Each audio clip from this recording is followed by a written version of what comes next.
Class 12th subject biology में हम आज निषेचन एवं अंतरोपण के बारे में अध्ययन करेंगे, जिसे हम फर्टिलाइजेशन एंड इम्प्लांटेशन कहते हैं।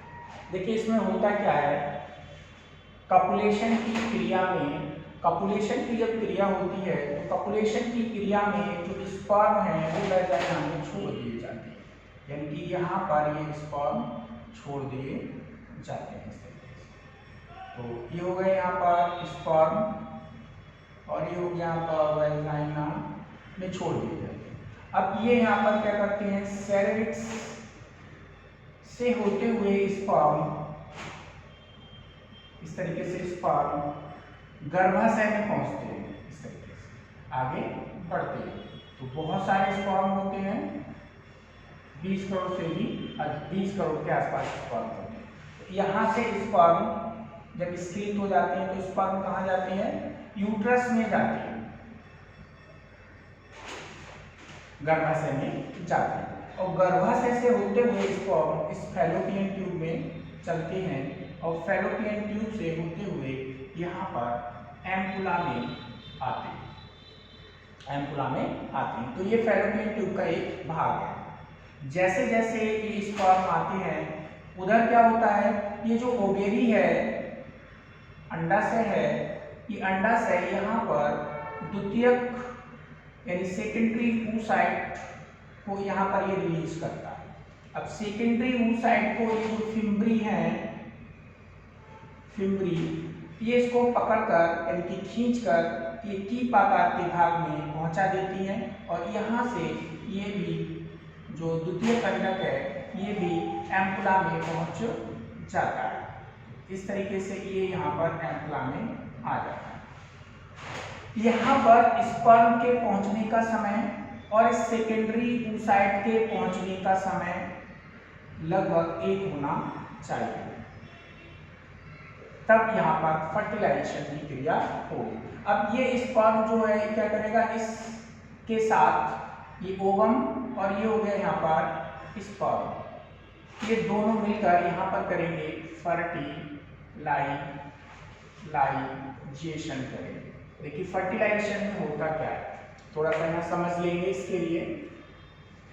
ये है सेकेंडरी oocyte, ये इसके चारों ओर पर्क है जोना पेलुसिडा, इसके चारों ओर सेल्स हैं कोरोना रेडिएटा।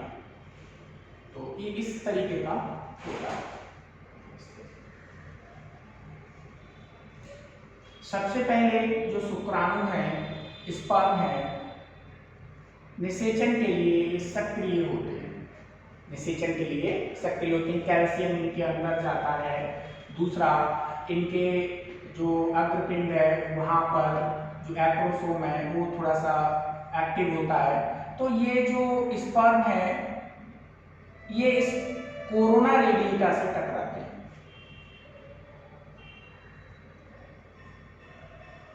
रेडिएटा से टकराते हैं। तो इस तरीके से जो स्पर्म है ये कोरोना रेडिएटा से टकराएंगे और इनका जो अग्रपिंडक है यहाँ पर हाइड्रोडूरिनेज एंजाइम का स्राव करता है और ये इन कोशिकाओं को चिपकाने वाला हाइलोनोरिक अम्ल होता है। इस एक्रोसोम के कारण, एक्रोसोम के कारण यहाँ पर क्या हो जाता है कि ये जो सेल्स हैं वो अलग अलग होने लगती हैं। इस एक्रोसोम के कारण यहाँ पर ये जो रसायन का स्राव करता है। अब क्या होता है कि ये जो स्पर्म है फिर ये सीधा इनको हटाने के बाद सीधा इस जोना पेलुसिडा के संपर्क में आ जाता है। जैसे ही जोना पेलुसिडा के संपर्क में, जोना पेलुसिडा के संपर्क में आ जाता है, जैसे ही एक स्पर्म इस जोना पेलुसिडा के संपर्क में आता है वैसे ही इसके अंदर कुछ परिवर्तन होते हैं। जो दूसरे शुक्राणु आ रहे हैं उनके लिए ये रोधी हो जाता है, अपारगमी हो जाता है। तो ये जो शुक्राणु है ये क्या करेगा, जोना पेलुसिडा को हटाकर इसकी जो प्लाज्मा मेम्ब्रेन है इस प्लाज्मा मेम्ब्रेन के साथ अटैच हो जाती है, अटैच हो जाती है। अब क्या होता है स्टेज में, यहाँ पर ये इसका केंद्रक है, इसका केंद्रक यहाँ आ जाएगा, स्पर्म का ये केंद्रक इसके अंदर आ जाएगा, स्पर्म न्यूक्लियस यहाँ आ जाएगा।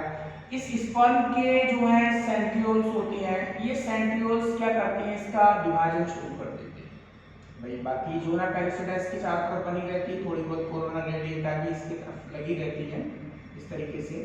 अब ये जो सेंट्रियोल्स हैं, स्पर्म के सेंट्रियोल्स हैं, इसका विभाजन शुरू कर देते हैं, यानी कि यहाँ पर अब जो गुणसूत्र हैं वो विभाजित होना शुरू हो जाते हैं, क्योंकि ये मेटाफेज अवस्था में रुका हुआ होता है उस समय ये पीरियड। अब यहाँ पर दो सेल्स बन जाती हैं, इसके अंदर दो सेल्स बन जाती हैं। एक जो सेल्स होती है उसको कहते हैं ओवम, और ये हो गया स्पर्म न्यूक्लियस, ठीक। और एक यहाँ पर बन जाएगी पोलर सेकेंडरी पोलर बॉडी। अब ये यहाँ पर बन गया ओवम। ये ओवम इस स्पर्म के न्यूक्लियस के साथ संलयन करेगा, और संलयन करने के बाद दोनों के गुणसूत्र आपस में मिल जाएंगे। यहाँ पर दोनों के गुणसूत्र आपस में मिल जाएंगे, और मिल जाने के बाद यहाँ पर 2n संरचना बन जाएगी, जिसको कहते हैं जाइगोट कहते हैं। तो कुछ इस तरीके से यहाँ पर ये निषेचन फर्टिलाइजेशन होता है।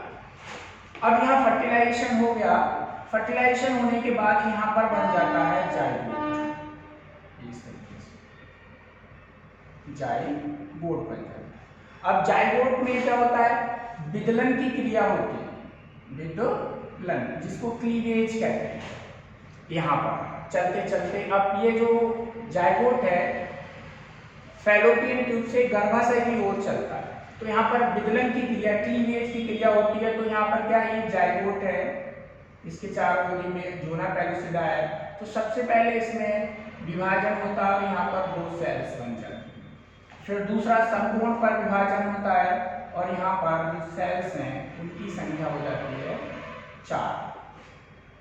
ऐसे ही इनकी जो संख्या है फिर 8 और कितनी हो जाएगी, 16।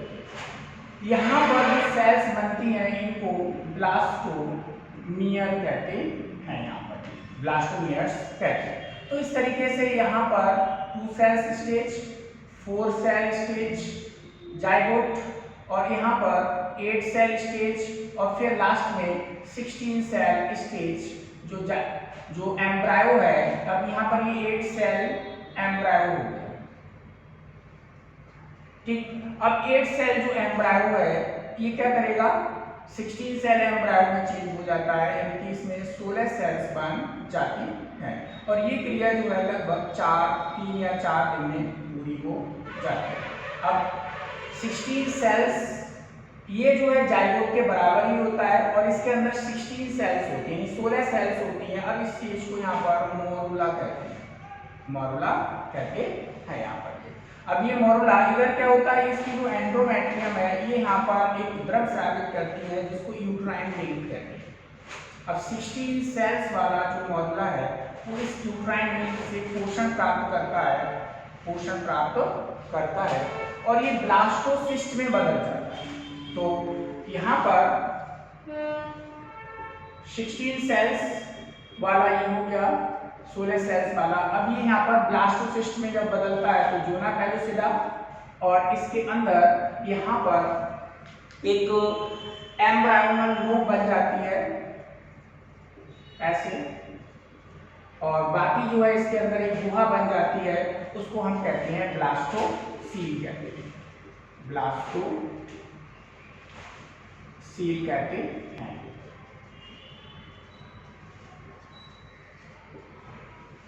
बन जाती है।